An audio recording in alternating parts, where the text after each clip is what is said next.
رح نتوقف مع presentation عن الأكاديمي of Leadership and Applied Communication ALAC، الأكاديمية الجديدة يلي بتفتخر المؤسسة إنه أول صفوفها بتنطلق مع بداية السنة الجديدة.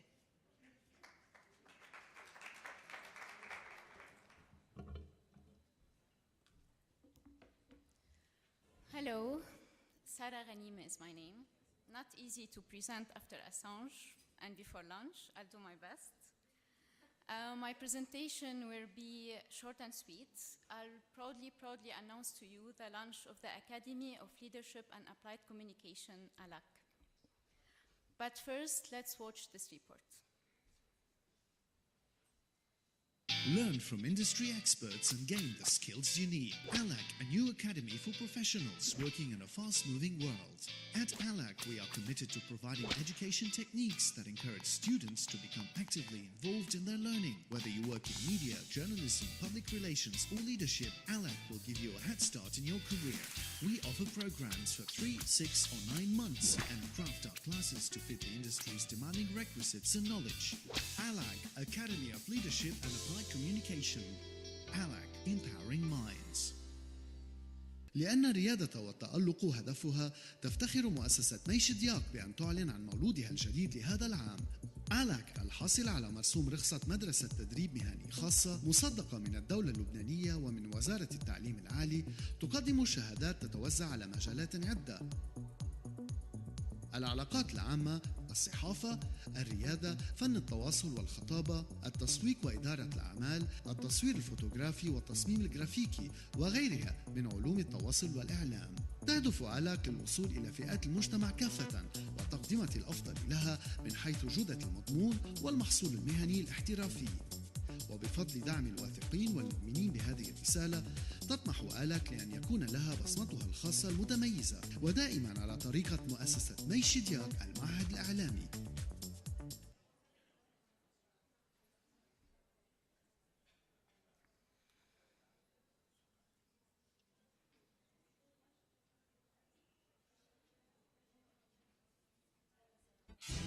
Most wanted man in the world. We live in a world that is constantly changing. Any professional working in journalism, the media, communication, leadership, and PR knows that the ability to deal with such a change, such a rapid change, comes from an experience rather than a textbook. ALAC was created out of a need that was in the mind of Dr. Chidiac for a while.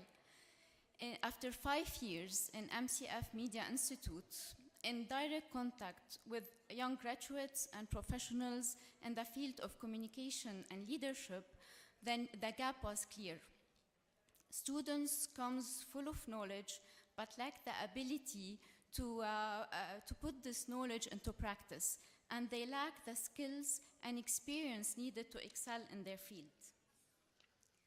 The gap is not only between academia and between the marketplace. The gap is within the marketplace itself. Due to the rapid advancement in technology, technique is constantly and regularly changing and evolving.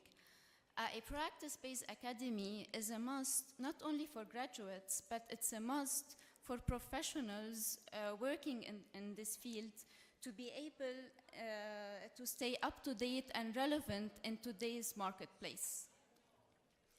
This is how ALAC was born. It was born out of a vision to empower professionals with the skills to advance in their career. We believe that an academy like ALAC is an essential stepping stone in any professional's journey to succeed in their career. An academy that ignites minds through active leadership. All our decision, practices, and methods are focused on creating an outcome based on experience, teaching students how to become the innovative thinkers in their field. We draw on some of the most up-to-date methods in practice-based learning.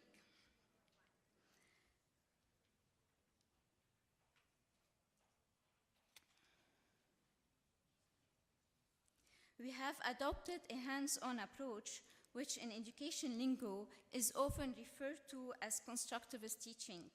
The underlying philosophy in constructivist teaching is that there is no such thing as passive learning. The more we are active in our learning, the more we are able to retain and remember what we learned, and the more we are able to put what we learned into practice.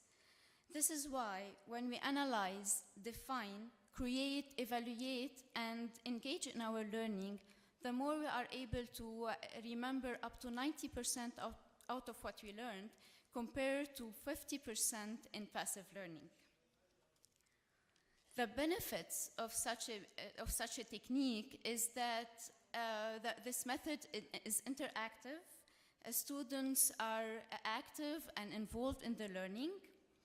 This method is collaborative. Students work together as a team, and where ideas are shared and exchanged.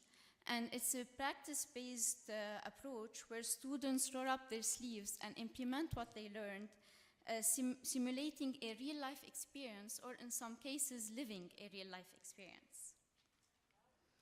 Constructivist teaching is fast becoming one of the most important methods of educating around the world. ALAC is dedicated to working with the paradigm of constructivist teaching, drawing on the expertise of industry professionals who utilize the approach in teaching as well as designing their curriculum.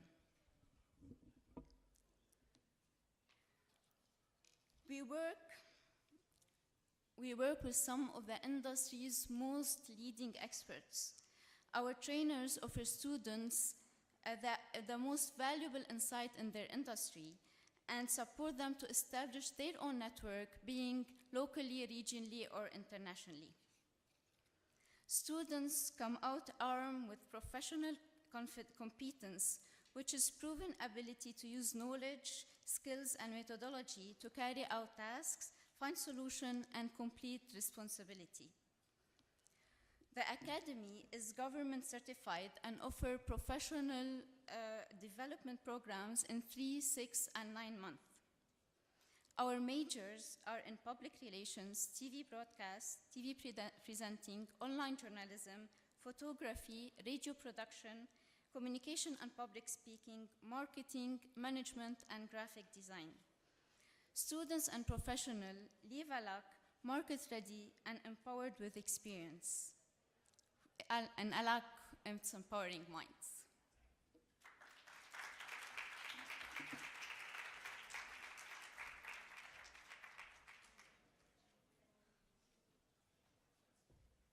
Thank you. هلا قبل اللانش بريك رح نبلش القسم الثاني من المؤتمر تحت عنوان connectivity او التواصل، ورح نكون مع برزنتيشن صغيره لغسان تلحوق Head of UAE Talent Solution Belington.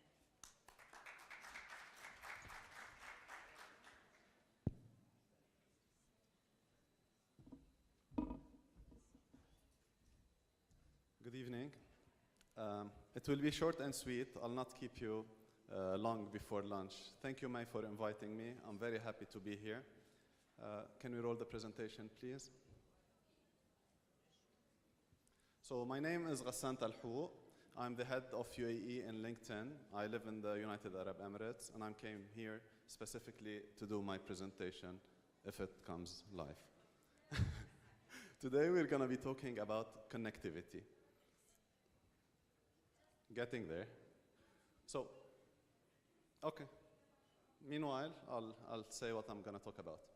Today we're going to be talking about connectivity and how it links to opportunities. After that, a small segment about LinkedIn, what we do as a business, and then what we do for the bigger society and our vision, long-term vision.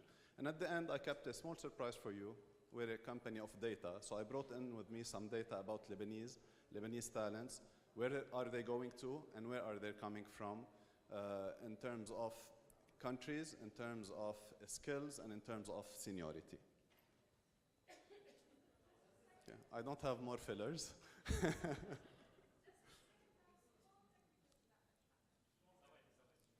معكم. It will.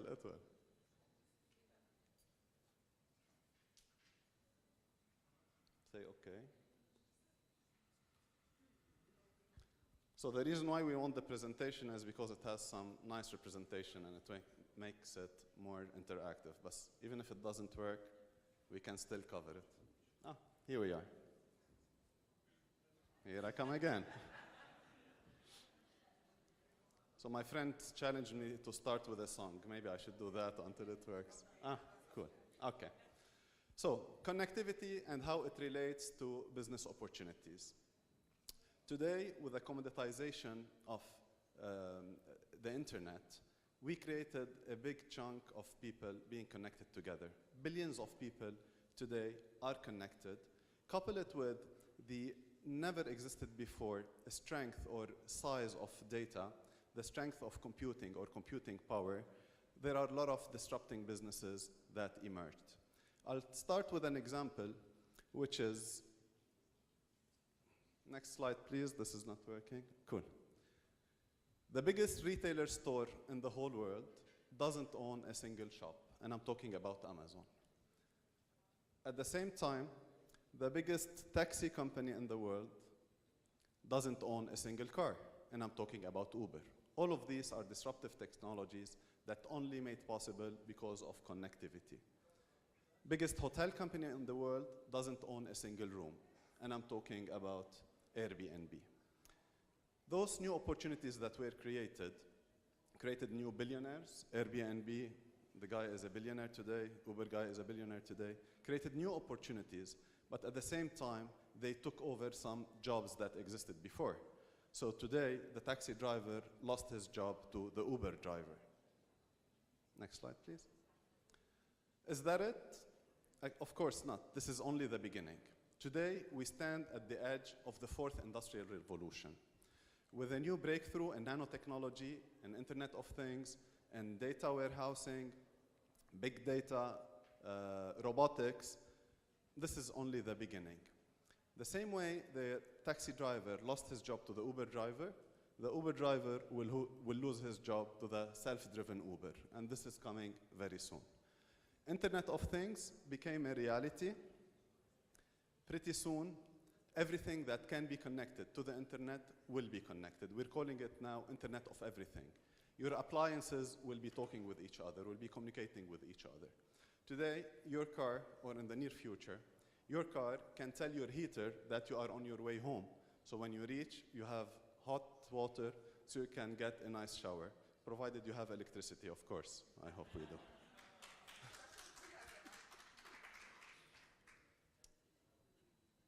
Again, robotics. So robot is becoming mainstream. After they took over in the manufacturing, today they're taking over in multiple fields, and medicine is one of it. What does this tell us? This means that, according to World Economic Forum, 5 million jobs will be lost by year 2020. Those people will be replaced either by robots, artificial intelligence, powered by big data. That's not bad news, not good news, but this is the way we are evolving. Who loses out? Those are the jobs that will be lost or mostly affected with this technology. Taxi drivers, loan officers, research assistants. If we look at it, it's either a robot that's going to be taking this job, or like advanced storage with business intelligence, artificial intelligence with big data. They're going to take over those jobs. Is it that bad? Of course not. How can we get ready? The jobs of the futures need skills of your futures. And according to our data, to get hired in year 2016 and beyond, those are the top skills that are needed. This is what was most in-demand skills for the year 2016 to get our youth or our professionals ready for the years to come. And if we look at them, they're mainly related to connectivity. It's network security, it's cloud engineer, it's user interface design. So it's all about applications, connectivity, and being ready to the future. LinkedIn. Where does LinkedIn fit into all of this? As most of you, and I hope all of you know, we are a professional social media. At the same time, we are a company that provides services to other corporates, not only as a professional media. LinkedIn, like Uber, like Airbnb, we are a disruptive technology too. We started 13 years ago, and we disrupted the recruitment business. But that was not our aim, or this is not what we are here for only. In LinkedIn, we believe in success, and success is the core of our mission statement. Our mission statement says, connecting the world professional to make them more productive and successful. Here the key terms are productivity, success, and connectivity. You are faster than me. We are connecting people to opportunities. Next slide, please. Next, please. All right. What do members come and do on LinkedIn? Our members are on the network for three main things. Stay connected, so you build your professional identity, you connect with other people that can help you or you can help them add value to. Stay informed through our professional publishing, through our online courses. We just acquired lynda.com, by the way, and to advance their career, to get hired and to get better jobs. Next, please. Our employees are employees of companies. Next, please.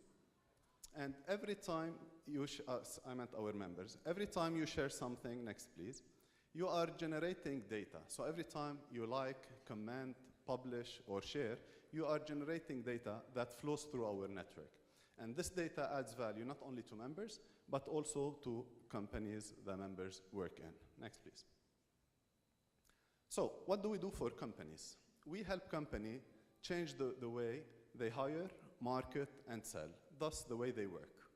You might, next please, you might think that those are really separate entities, hire, market, and sell, but not at all. If you look at it, next please, it's all about identifying, sorry for the slides, it was better than this.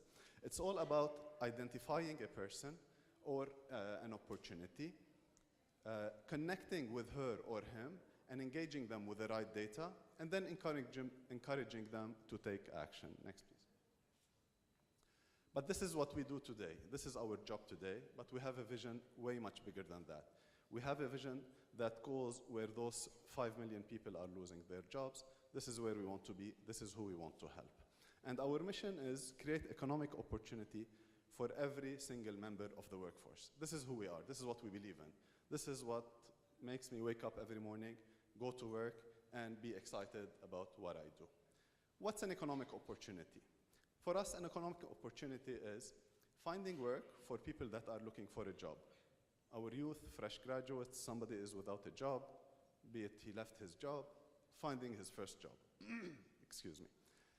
Or for people that are already working, but they are not fulfilled by their jobs. They have dreams bigger than that. We want to help them find their dream jobs. And for people who are already in their dream jobs, we want them to be better. We have a big publishing platform. Today we are #1 online publishing platform. We have online courses, lynda.com. We want people to get better at what they do. And not only that, we want them to give back to society. We want them to contribute by sharing content, by sharing their opinion or subject matter expertise on any subject. Next, please. How do we do this? So it's a really nice strategy, but we said we really want to put it to action. And we came up with something called the economic graph. What's the economic graph? We want to digitize the global workforce. And by digitizing the global workforce, I mean every single member of the workforce, every single company, job, skill, university, and update. Why are we doing this, and how can we use it? Last year alone, no, please stay on the previous slide. Last year alone, in the United States, there were 10 million job openings, 10 million people looking for jobs and 5 million job openings. Yet those 5 million jobs weren't being filled. And the reason why is there's a skill gap between the offer and the demand. So those 5 million jobs require some skills that do not exist with the 10 million people looking for jobs. And for us, by digitizing the global economy, we can look at the offer, look at the demand, look at the skills for the future jobs, and go to partner with, please come back, partner with universities. And I'm really happy now I saw that ALAC is there. ALAC can play a big role in the economic graph. So we can partner with universities and governments and tell them, this is where the job market is going, and this is where we're teaching our kids or training our professionals. And we need to bridge that gap so we can bring them together. Where are we today? Next slide, please. Today, we have 467 million members out of the, what we think approximately is 800 million knowledge worker in the world.